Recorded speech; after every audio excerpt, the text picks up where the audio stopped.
Hello everyone, welcome to Rants. I'm Grant and here's my rant. The reveal of Assassin's Creed Valhalla has left me bumbling like a little kid in excitement. First the world premiere trailer, then news outlets releasing bits of information about gameplay, to the confusingly overhyped gameplay trailer. Oh my god, what is that? Disappointed! This news has certainly brought me some joy during this time of global quarantine and isolation. And while all us enthusiastic gamers have theorized about the new features and gameplay possibilities, I also grow more and more concerned. Yes, I am excited, but it's more of an apprehensive excitement. It's like parents listening to their child talk about how they want to start a YouTube channel instead of studying for their college finals.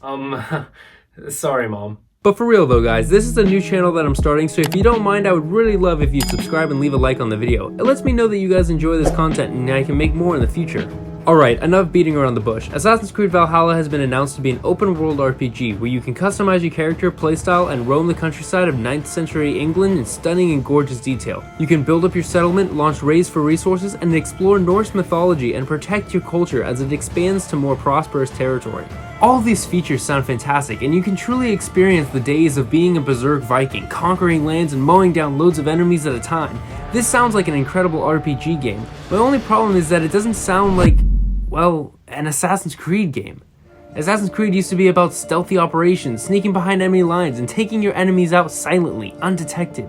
You used to roam the busy streets, hiding in plain sight, only striking when the opportunity presents itself. The bustling city is your playground, traversing along rooftops and using your navigational skills to parkour your way from point A to point B. Yet in the recent titles of Origins and Odyssey, there's far less emphasis on these mechanics and more on the number-crunching, stats-based looter-grinder elements of equipment. Okay, if I would this code, then I'd be able to get a 10% increase on my assassination damage. However, if I would this code, then I'd be able to get 5% additional critical damage on my range attack, and that way I can also be more effective on the open field when I'm fighting inside of the major combats, and that's why I'm always...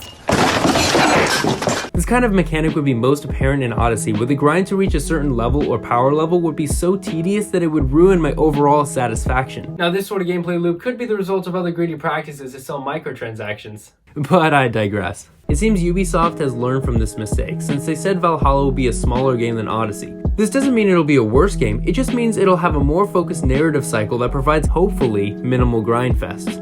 Additionally, they said they'll be reworking the gear system to make it less number crunching, and you'll have the ability to appear in different armor, allowing more freedom for how you play the game. All of this sounds nice on paper, and it's certainly great to hear all of these new features to help with the RPG elements, but as more emphasis is placed on role-playing, we have slowly lost key elements of the true Assassin's game. Nothing is more clear than the actual existence of, assassins in the game. Odyssey, they were nowhere to be found, and we have reports that our protagonist Ivor isn't an assassin either.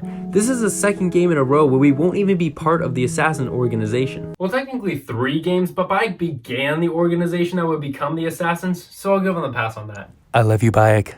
I mean, Syndicate and Unity weren't the best games, but at least I felt like they were part of a narrative that the Assassins and Templars had waged war for thousands of years across multiple ages. And that's something I especially praise for Unity, even today. Arno wasn't the leader of the Order or the chosen one destined to rebuild the Assassins or give a country its freedom. He was just a broken man who seeks revenge and realizes he's just one man in a much larger brotherhood. And whose face occasionally disappears sometimes. Holy Jesus. What is that?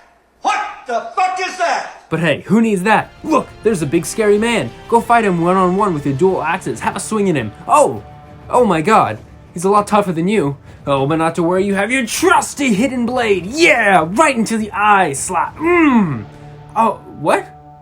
The hidden blade is on top of the hand, not underneath? I mean, not very well hidden, right? The whole concept of the hidden blade is to hide a weapon in plain sight, to have it eject out at a twitch of a muscle, stab your target, then quickly retract to allow you to slip away undetected. But if the blade is on top of your forearm, it's a little harder to conceal. What's on your hand? Gatorade?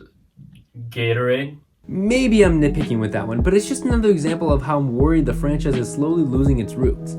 Look, Assassin's Creed is one of my favorite game franchises. I have all the main title games, even some of the weird spin-off side-scrollers, and can't wait for the new entry. Each new entry provides a wonderful and interesting world to explore. And if you asked me, do you prefer Assassin's Creed games Syndicate and before or Origins and after? I would actually answer Origins and after. I enjoy the reworked combat, exploration, and overall open worlds of the recent titles. However, I grow more and more worried that less focus is being put to add to the overall lore. Each new game should build upon what's come before and add new mysteries to their narrative so we can understand the game world even more. Because if you make a sequel, it's supposed to be at least recognizable to the franchise. What did your informant tell you? How will Valhalla add to the struggle of those who seek control and those who strive for freedom and equality? Only time will tell as we apply our war paint and set sail for England, as a new Assassin's Creed game will release in the fall of 2020. Some leaks have reported an October release date, but I guess we'll just have to wait for more information. But anyway, thank you for watching. Be sure to leave a like on the video and subscribe for future content. This is a new channel that I'm starting, so any bit helps me and know that you guys want to see more. I'm Grant, and this has been my rant.